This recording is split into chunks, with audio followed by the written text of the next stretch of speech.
Hello नमस्कार सुप्रभात दोस्तों, मैं सतीश पाल अपने परिवार सिलेक्शन गुरुजी यूट्यूब चैनल पर आपका हार्दिक स्वागत है, अभिनंदन करते हैं। हम आशा करते हैं कि आप सभी स्वस्थ और मस्त होंगे और अपने तैयारी को एक अच्छे लेवल में कर रहे होंगे। तो चलिए हम रोज़ की तरह आज भी जीएस के जो कि 20 क्वेश्चन को लेकर आए हैं, जो कि यूपीपीओ सीआरपीएफ ट्रेडमैन के एक्सपेक्टेड क्वेश्चन है। ठीक है, तो चलिए हम अपने प्रैक्टिस सेट की तरफ आगे बढ़ते हैं और अपना पहला क्वेश्चन देखते हैं। चलिए, हमारा पहला क्वेश्चन दिया है कि मुगल सम्राट जहांगीर ने शालीमार बाग का निर्माण किया था, मतलब कहाँ पर किया था। कौन? मुगल सम्राट जहांगीर ने, इसकी बात कर रहा है। मुगल सम्राट जहांगीर की बात कर रहा है। मुगल सम्राट जहांगीर ने शालीमार बाग का निर्माण कहाँ पर किया था। ऑप्शन ने दिया आपका दिल्ली, ऑप्शन बी दिया है बलूचिस्तान, ऑप्शन सी दिया है ओड़ और ऑप्शन डी दिया है कश्मीर। ऑप्शन डी क्या दिया है? कश्मीर। तो अगर से पूछो शालीमार बाग का निर्माण कहाँ पर किया था, किसने किया था? जहांगीर ने। कहाँ पर? तो किए थे आपके कश्मीर में। कहाँ पर? कश्मीर। ऑप्शन डी हमारा सही आंसर होता है। ठीक है, और अगर जहांगीर की बात करें, किसकी? जहांगीर की। जहांगीर की बात करें तो जहांगीर की शासनकाल कब से कब था, इन्होंने कब से कब तक शासन किया था? किए थे आपके 1605 से 1628 तक। 1605 से 1628 तक इनका क्या था? शासन काल था। 1605 से 1628 तक इनका क्या था? शासन काल था। ठीक, चलिए अगला क्वेश्चन देखते हैं। अगला क्वेश्चन दिया है कि निम्नलिखित में से कौन भारत का सबसे पुराना सार्वजनिक क्षेत्र का बैंक है। निम्नलिखित में से कौन भारत का सबसे पुराना सार्वजनिक क्षेत्र का बैंक है। ऑप्शन ने दिया आपका bank of India, option B दिया है bank of Baroda, option C दिया है इलाहाबाद बैंक और ऑप्शन डी दिया है यूको बैंक। ऑप्शन डी क्या दिया है? यूको बैंक। तो सबसे पुराना पूछा है ना, सबसे पुराना सार्वजनिक बैंक, तो कौन सा है आपका? इलाहाबाद बैंक। कौन सा है? इलाहाबाद बैंक। इसकी स्थापना पूछे कब हुई थी? इसकी स्थापना हुई थी 1865 में। कहाँ पर? इलाहाबाद में। कहाँ पर? इलाहाबाद में। इलाहाबाद में। कहाँ पर? इलाहाबाद में। ठीक, अगर इसकी हेडक्वार्टर की पूछे कहाँ पर है, यानी मुख्यालय कहाँ है पर है, तो कलकत्ता में। कहाँ पर? कोलकाता में इसका मुख्यालय है। क्या है? मुख्यालय इसका कहाँ पर है? कोलकाता में। ठीक, अगर से बैंक ऑफ इंडिया की बात करें, अगर इसकी स्थापना कब हुई थी? इसकी स्थापना हुई थी आपकी 7 सितंबर 1906 में। 7 सितंबर 1906 में। 7 सितंबर 1906 में क्या हुई थी? बैंक ऑफ इंडिया की स्थापना। इसका हेडक्वार्टर है, मुख्यालय की बात करें, इसके मुख्यालय कहाँ पर है? इसका मुख्यालय है मुंबई में। इसका मुख्यालय मुंबई में। और बैंक ऑफ बड़ौदा की स्थापना की बात करें तो इसका स्थापना हुआ था 20 जुलाई 1908 को। 20 जुलाई 1908 को किसकी स्थापना? बैंक ऑफ बड़ौदा का। इसके अगर हेडक्वार्टर की बात करें तो कहाँ पर है? बड़ोदरा, गुजरात में। कहाँ पर? बड़ोदरा गुजरात में इसका हेडक्वार्टर है। ठीक, अगर हम यूको बैंक की बात करें, किसकी? यूको बैंक की बात करें, इसको बैंक की स्थापना कब हुई थी? इसकी स्थापना हुई थी 6 जनवरी 1943। 6 जनवरी 1943 को। और इसका हेडक्वार्टर कहाँ पर है? कोलकाता में है। कोलकाता में। ठीक, हमारा पूछा सबसे पुराना सार्वजनिक क्षेत्र बैंक का बैंक कौन सा है? इलाहाबाद बैंक। स्थापना 1865 में। कहाँ पर? इलाहाबाद में। हेडक्वार्टर कोलकाता में, यानी मुख्यालय इसका कोलकाता में। और बैंक ऑफ इंडिया की बात करें तो इसकी स्थापना हुई थी 7 सितंबर 1906 को। और इसका मुख्यालय पूछे थे, इसका मुख्यालय है मुंबई में। और बैंक ऑफ बड़ौदा की बात करते इसकी स्थापना हुई थी 20 जुलाई 1908 को। कहाँ पर? 20 जुलाई 1908 को। इसका मुख्यालय कहाँ पर है, यानी हेडक्वार्टर? इसका हेडक्वार्टर है बड़ोदरा। बड़ोदरा कहाँ पर है? गुजरात में। कहाँ पर? गुजरात में। ठीक, और यूको बैंक की बात करें तो इसकी स्थापना हुई थी 6 जनवरी 1943 को। इसका मुख्यालय कहाँ पर है? इसका भी मुख्यालय कोलकाता में है। ठीक, चलिए अगला क्वेश्चन देखते हैं। अगला क्वेश्चन देखिए कि 30 नवंबर 2018 में किस भारतीय राज्य की विधानसभा भंग हुई थी। नवंबर 2018 में किस भारतीय राज्य की विधानसभा भंग हुई थी। ऑप्शन ने दिया आपका हिमाचल प्रदेश, ऑप्शन भी दिया है जम्मू और कश्मीर, ऑप्शन सी दिया है उत्तराखंड और ऑप्शन डी दिया है पंजाब। ऑप्शन डी क्या दिया है? पंजाब। तो किसकी विधानसभा भंग हुई थी 2018 में? कब? 2018 में। तो ये हुई थी किसकी? जम्मू और कश्मीर। किसकी? जम्मू और कश्मीर की विधानसभा भंग हुए थे। अगर से वर्तमान में पूछे जम्मू और कश्मीर, तो ये क्या है, संघ शासित प्रदेश है। क्या है, संघ शासित, यानी संघ शासित प्रदेश है। संघ शासित या केंद्र शासित प्रदेश है। कौन, जम्मू और कश्मीर वर्तमान में क्या है, संघ शासित प्रदेश है। ये 2018 में भंग हो गई थी। और ये संघ शासित प्रदेश कब मतलब बनाया गया था, इसका संघ शासित प्रदेश में मतलब इसका गठन कब किया गया था, तो हुआ था 31 अक्टूबर, कब, 31 अक्टूबर 2019 को। 2019 को इसे संघ शासित प्रदेश बना दिया गया था। संघ शासित प्रदेश बना दिया गया कब, 31 अक्टूबर 2019 को। और भंग कब हुई थी इसके मतलब विधानसभा, जब 2018 में। ठीक, चलिए अगला क्वेश्चन देखते हैं। अगला क्वेश्चन है उत्तर प्रदेश के किस जिले को, उत्तर प्रदेश के किस जिले को पीतल नगरी के नाम से भी जाना जाता है। उत्तर प्रदेश के किस जिले को पीतल नगरी के नाम से, किस नगरी के नाम से, पीतल नगरी के नाम से जाना जाता है। तो ऑप्शन ए दिया आपका अलीगढ़, ऑप्शन बी दिया है मुजफ्फरनगर, ऑप्शन सी दिया है मिर्ज़ापुर, ऑप्शन डी दिया है मुरादाबाद। तो पीतल नगरी के नाम से किसे जाना जाता है, जाना जाता है मुरादाबाद को। ऑप्शन डी हमारा सही आंसर होता है। अगर से मिर्ज़ापुर की बात करें तो इसे लाल पत्थर के लिए जाना जाता है। किसके, लाल पत्थर के लिए किसे जाना जाता है, मिर्ज़ापुर को, लाल पत्थर के लिए। अलीगढ़ किसके लिए प्रसिद्ध है, ताले के लिए प्रसिद्ध है। किसके लिए, ताले के लिए प्रसिद्ध है। कौन सा, अलीगढ़। ठीक, चलिए अगला क्वेश्चन देखते हैं। अगला क्वेश्चन दिया है कि आपका फिरोजाबाद 200 से अधिक वर्षों से, कितने वर्षों से, 200 से अधिक वर्षों से का उत्पादन कर रहा है। किसका उत्पादन कर रहा है, चिकनकारी का, कांच की चूड़ियों का, पीतल के ताले का, या जरदोजी की कढ़ाई का। किसका, जरदोजी की कढ़ाई का। तो 200 वर्षों से अधिक, कौन, फिरोजाबाद।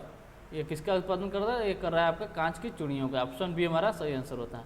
अगर चिकनकारी के मतलब उत्पादन के लिए कौन सा मतलब कौन सा जिला मतलब प्रसिद्ध है, तो ये आपका लखनऊ। कौन सा, लखनऊ, लखनऊ।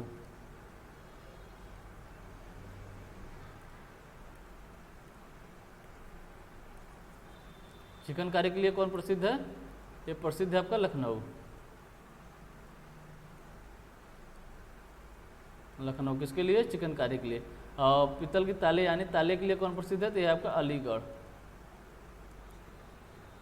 अलीगढ़ किसके लिए प्रसिद्ध है, ये ताले के लिए प्रसिद्ध है।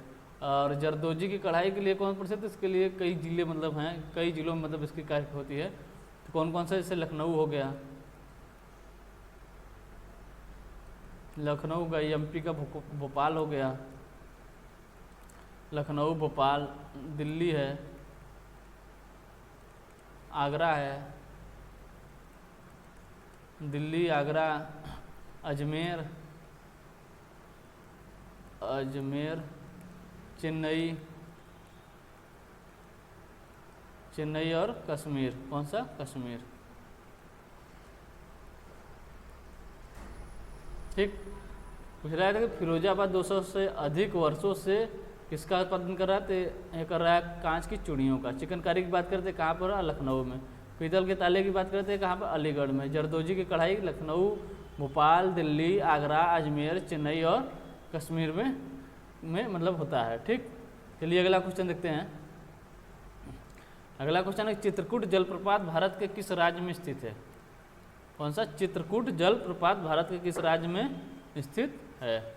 ऑप्शन ए दिया आपका छत्तीसगढ़, ऑप्शन बी दिया है झारखंड, ऑप्शन सी दिया उत्तराखंड और ऑप्शन डी दिया है मेघालय। ऑप्शन डी क्या दिया है, मेघालय। तो चित्रकूट जलप्रपात किस राज्य में स्थित है, ये है आपके छत्तीसगढ़ में। ऑप्शन ए हमारा सही आंसर होता है।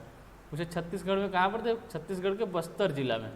कहाँ पर, छत्तीसगढ़ के बस्तर जिला में। कहाँ पर, छत्तीसगढ़ के बस्तर जिला में स्थित है। और पूछे किस नदी पर है, तो यह आपके इंद्रावती नदी पर, इंद्रावती नदी पर।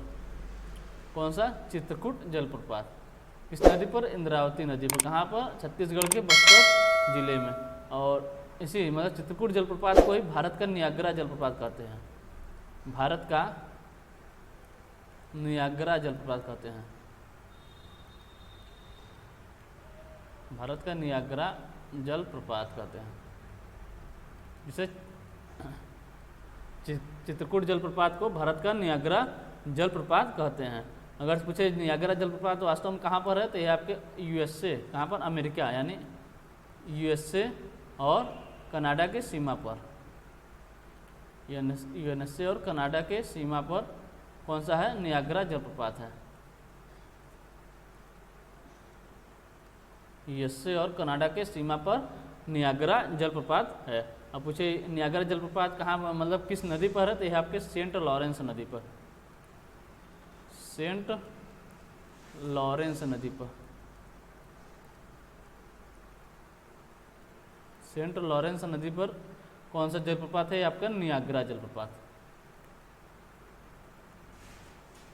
नियाग्रा जलप्रपात।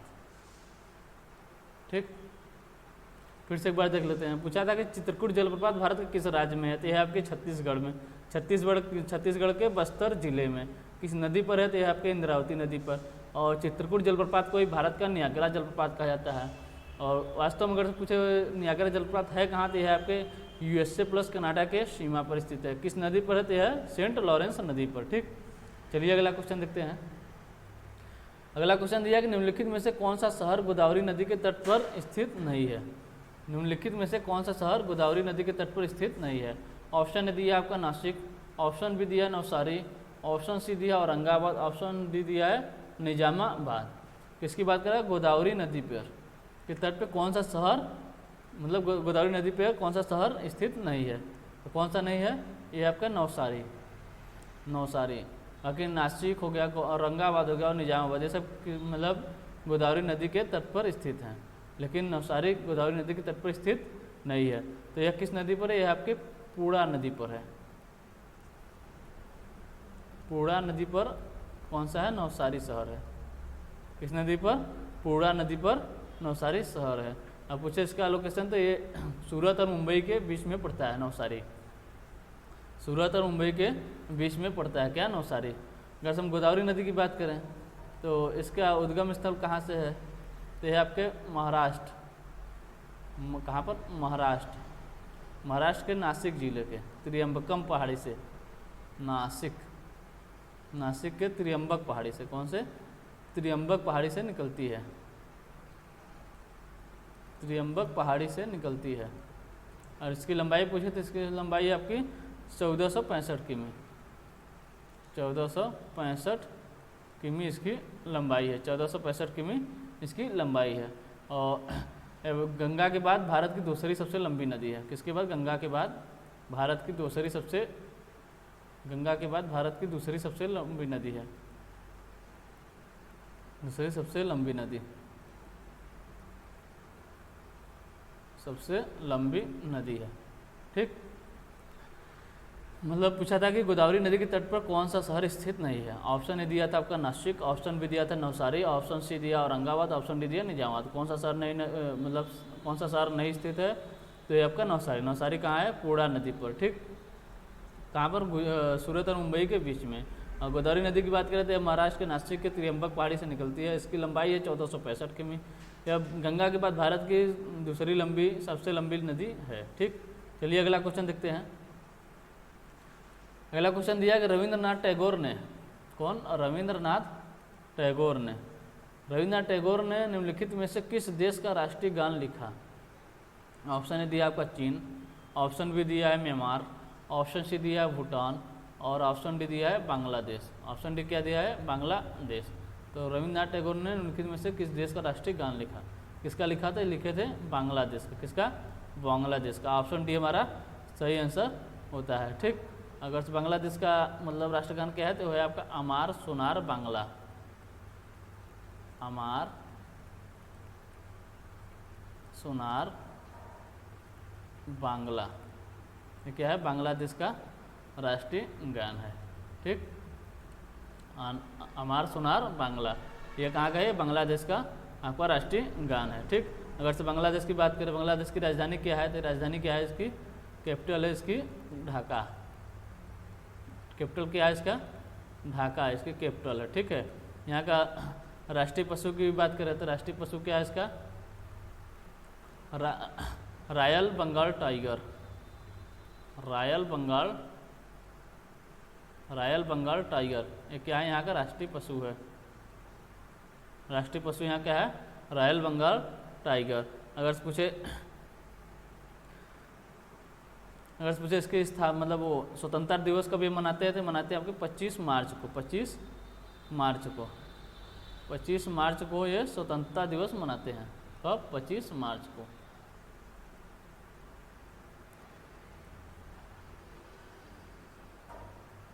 पच्चीस मार्च को स्वतंत्रता दिवस मनाते हैं। स्वतंत्रता दिवस को मनाते हैं 25 मार्च को। ठीक, चलिए अगला क्वेश्चन देखते हैं। अगला क्वेश्चन है थार के रेगिस्तान की सबसे लंबी नदी निम्न में से कौन सी है? थार के रेगिस्तान की सबसे लंबी नदी कौन सी है? थार का रेगिस्तान कहाँ है? आपके राजस्थान में। ठीक, ऑप्शन ने दिया था आपका झेलम, ऑप्शन बी दिया है लूनी, ऑप्शन सी दिया है सोन नदी, ऑप्शन डी दिया है चंबल नदी। तो थार के रेगिस्तान की बात करते हैं। यहाँ पर सबसे लंबी नदी कौन सी है? तो थार के रेगिस्तान में सबसे लंबी नदी है आपकी लूनी नदी। कौन सी? लूनी नदी। लूनी नदी। ठीक है, यह एक क्वेश्चन इससे बनता है कि मतलब ये ऐसी नदी जिसमें खारा पानी और मीठा पानी दोनों मिलते हैं।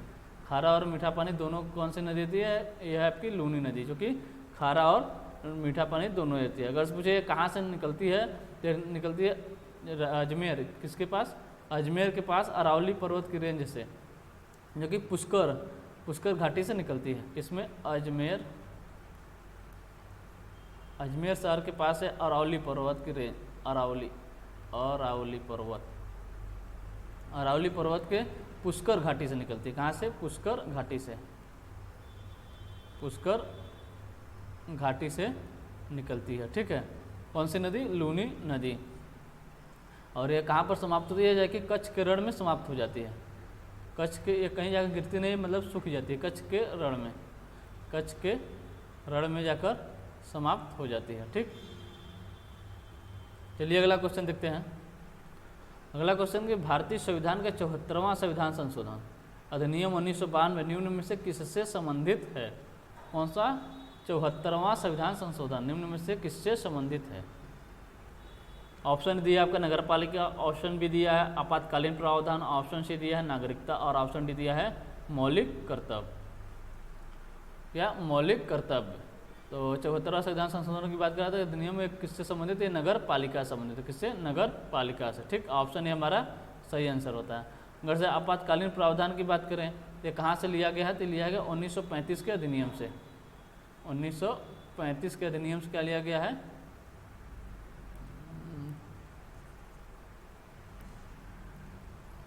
1935 के अधिनियम से।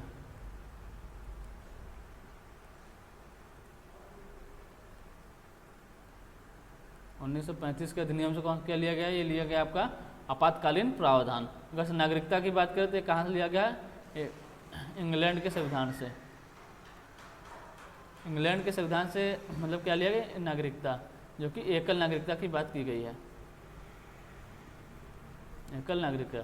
और मौलिक कर्तव्य की बात करें, मौलिक कर्तव्य मतलब किस देश के संविधान से लिया गया है? तो ये लिया गया सोवियत संघ रूस के संविधान से। सोवियत संघ रूस के संविधान से। और इसे जोड़ा गया था कब? 42वें संविधान संशोधन 1976 में इसे जोड़ा गया था। कब? किसमें? संविधान के भाग 4 क में, यानी 4 क में इसे जोड़ा गया था। ठीक, चलिए अगला क्वेश्चन देखते हैं। अगला क्वेश्चन दिया कि भारत में जीएसटी व्यवस्था कब लागू हुई थी? भारत में जीएसटी व्यवस्था कब लागू हुई थी? ऑप्शन दिया आपका 2 अक्टूबर 2015, ऑप्शन बी दिया 8 नवंबर 2016, ऑप्शन सी दिया 1 जुलाई 2017 और ऑप्शन डी दिया 15 अगस्त 2014। तो भारत में क्या पूछा है? जीएसटी व्यवस्था कब लागू हुई थी? ये कब लागू हुई थी? ये लागू हुई थी आपकी 1 जुलाई 2017 को। 1 जुलाई 2017 को ये लागू हुई थी। ठीक, चलिए अगला क्वेश्चन देखते हैं। अगला क्वेश्चन है कि निम्नलिखित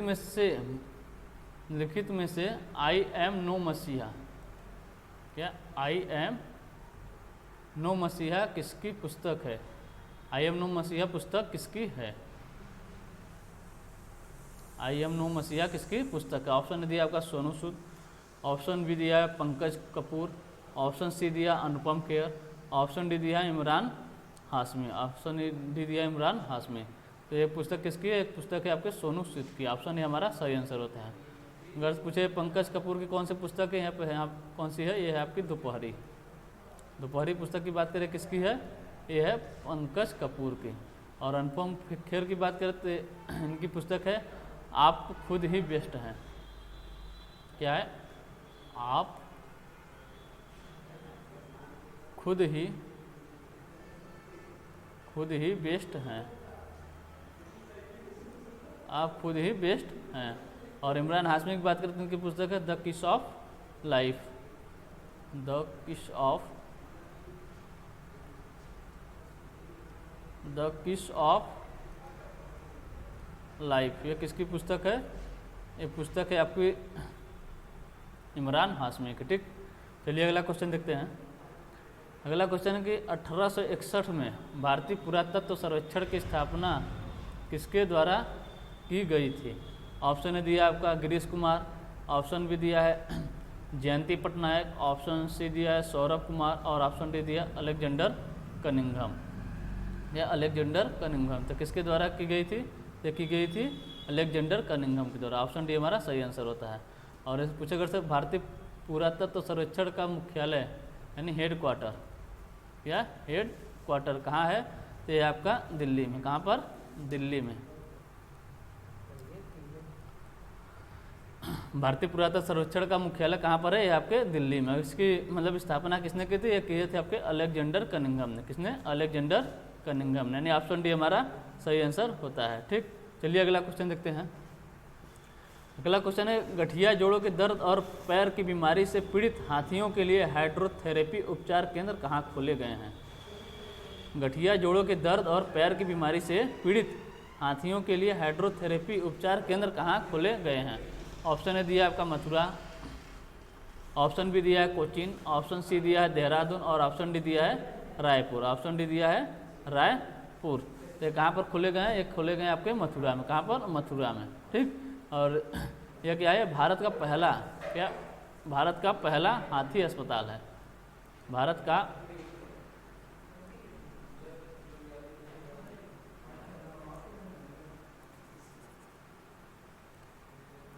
तो क्या है? भारत का पहला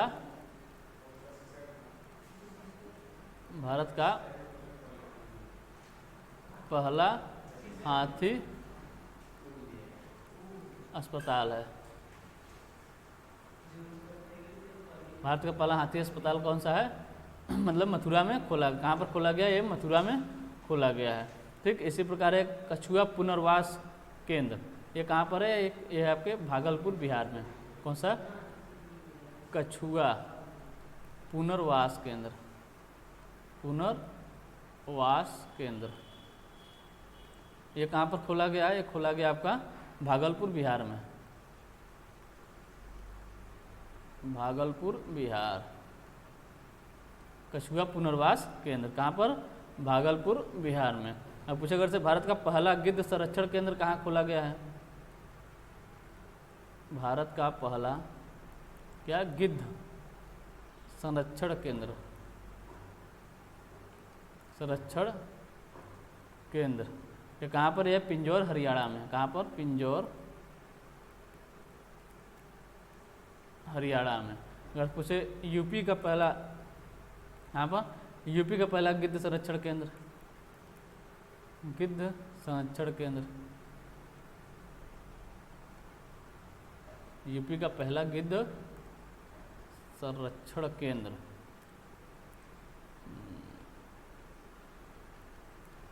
यूपी का पहला गिद्ध संरक्षण केंद्र ये कहाँ है? ये आपके महाराजगंज जिले में। कहाँ पर? महाराजगंज जिले में।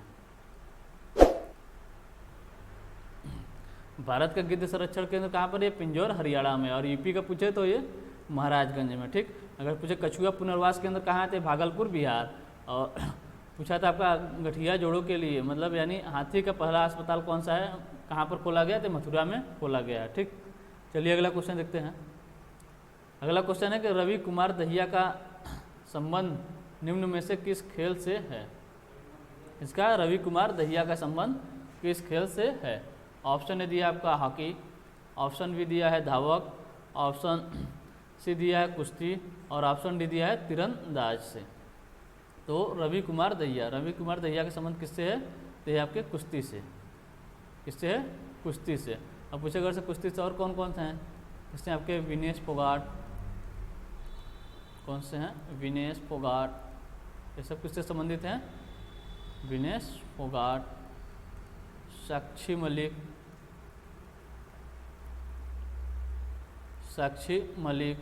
बजरंग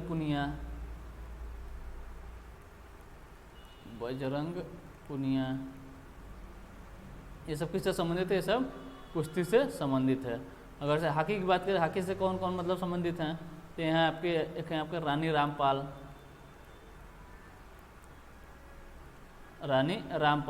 एक हैं आपके मनप्रीत सिंह, ये सब किससे संबंधित है? ये सब हॉकी से संबंधित है।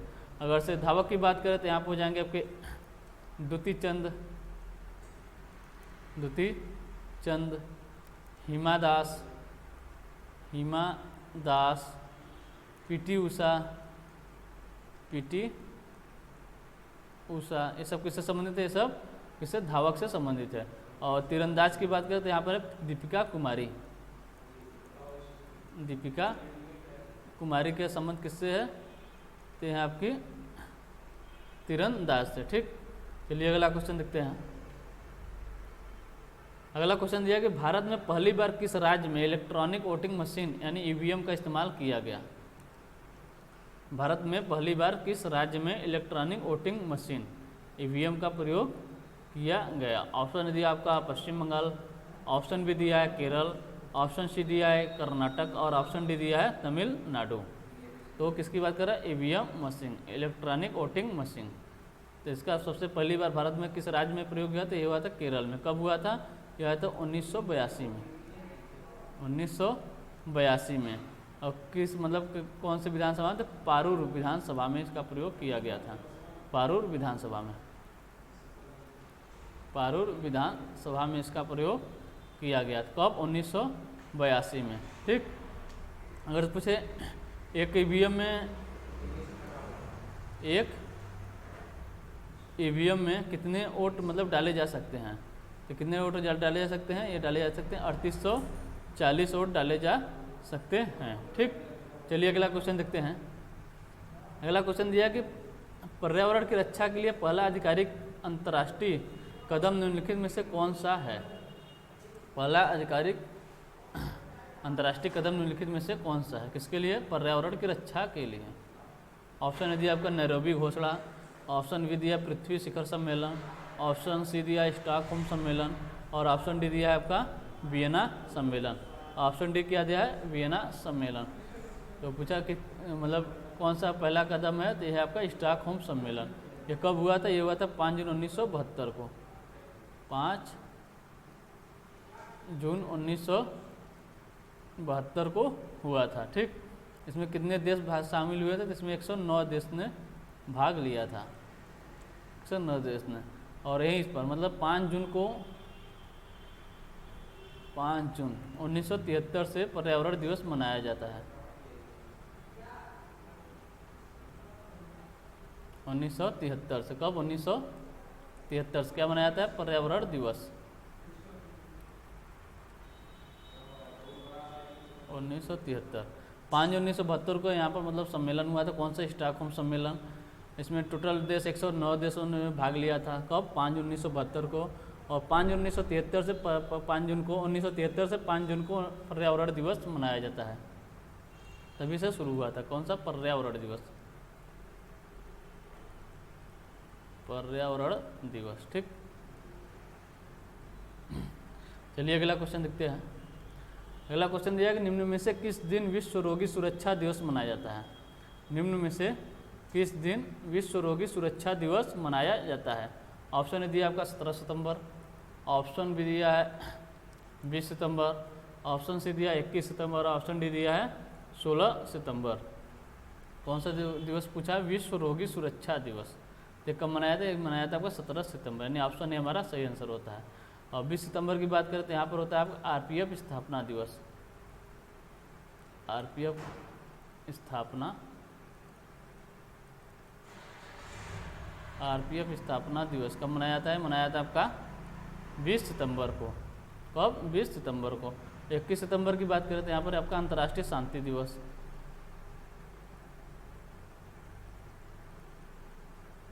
अंतर्राष्ट्रीय शांति दिवस, अंतर्राष्ट्रीय शांति दिवस कब मनाया जाता है? मनाया जाता है आपका 21 सितंबर को। और 16 सितंबर को कौन सा दिवस है? विश्व ओजोन दिवस। विश्व ओजोन दिवस कब मनाया जाता है? मनाया जाता है आपका 16 सितंबर को।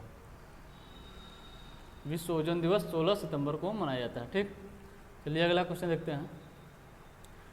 अगला क्वेश्चन दिया कि मंजीरा पक्षी अभ्यारण्य, कौन सा? मंजीरा पक्षी अभ्यारण्य किस राज्य में स्थित है? मंजीरा पक्षी अभ्यारण्य किस राज्य में स्थित है? ऑप्शन ए दिया है आपका गुजरात, ऑप्शन बी दिया है हरियाणा, ऑप्शन सी दिया है कर्नाटक और ऑप्शन डी दिया है तेलंगाना। तो मंजीरा पक्षी अभ्यारण्य की बात करते हैं कहाँ पर स्थित है? स्थित है आपके तेलंगाना में। ऑप्शन डी हमारा सही आंसर होता है।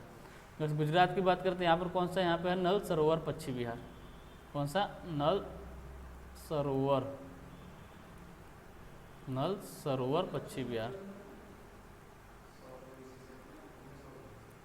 नल सरोवर पक्षी विहार।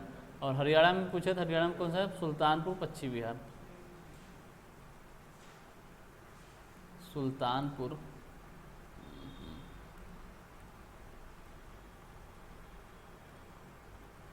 हरियाणा में कौन सा पक्षी विहार है? यहाँ पर है सुल्तानपुर पक्षी विहार। सुल्तानपुर पक्षी विहार कहाँ पर है? ये हरियाणा में है।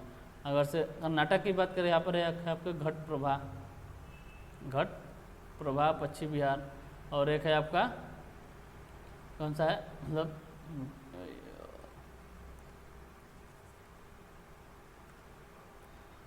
कर्नाटक में कौन सा है? ये आपका घट प्रभा, घट प्रभा पक्षी विहार है। कहाँ पर है? ये आपका है कर्नाटक में। कहाँ पर? कर्नाटक में। ठीक, पूछा था मंजीरा पक्षी अभ्यारण्य कहाँ है? तो यह है आपका तेलंगाना में। ऑप्शन डी हमारा सही आंसर होता है। ठीक, चलिए अगला क्वेश्चन देखते हैं। अगला क्वेश्चन दिया है कि चारों वेदों में सबसे पुराना वेद कौन सा है? चारों वेदों में सबसे पुराना वेद कौन सा है? ऑप्शन ए दिया आपका सामवेद, ऑप्शन बी दिया अथर्ववेद, ऑप्शन सी दिया यजुर्वेद और ऑप्शन डी दिया है ऋग्वेद। तो क्या पूछा? सबसे पुराना वेद। सबसे पुराना वेद कौन सा है? ये आपका ऋग्वेद। ऑप्शन डी हमारा सही आंसर होता है। तो पूछे अगर सबसे नया वेद कौन सा है? सबसे नया वेद कौन सा है? ये आपका अथर्ववेद सबसे नया वेद है। ठीक, अगर से इनके उपवेद की बात करें, इसकी उपवेद, अगर सामवेद का उपवेद पूछे तो सामवेद का उपवेद क्या है? गंधर्ववेद। गंधर्ववेद सामवेद का उपवेद है। किसका? सामवेद का उपवेद कौन सा है? गंधर्ववेद। अथर्ववेद का उपवेद कौन सा है? शिल्पवेद है। कौन सा? शिल्पवेद, शिल्पवेद। और यजुर्वेद की बात करें, इसका उपवेद कौन सा है? इसका उपवेद है धनुर्वेद। धनुर्वेद किसका उपवेद है? यह है आपके यजुर्वेद का। और ऋग्वेद की मतलब उपवेद की बात करें यहाँ पर, इसका उपवेद है आपका आयुर्वेद, आयुर्वेद। ठीक, सामवेद का उपयोग गंधर्ववेद, अथर्ववेद का उपयोग शिल्पवेद और यजुर्वेद का उपयोग धनुर्वेद। और ऋग्वेद की बात करें तो यहाँ पर इसका उपवेद है आयुर्वेद। ठीक, तो चलिए आज के लिए बस इतना ही। अब आपसे मिलते हैं अगले प्रैक्टिस सेशन में। ठीक है, तब तक के लिए आपको टेक केयर, बाय बाय, जय हिंद, जय भारत।